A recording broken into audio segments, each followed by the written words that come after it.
We are doing horizontal search using Xlookup here.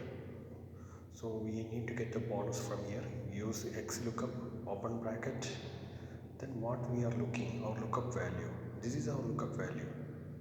Then from where we are looking, this is the horizontal employee names.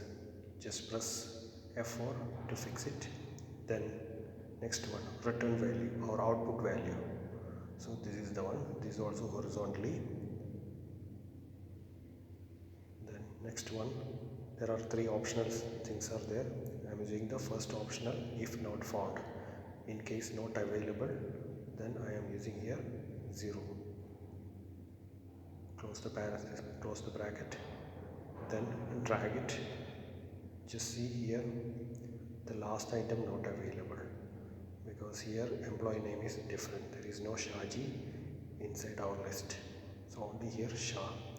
Just I am changing the name as Shah, then I will get the result here. So in the first example we use in the normal mode, here we are using for the horizontal. If you want to know the basic things, you can go through my first example. I hope you understand this video. Thank you very much.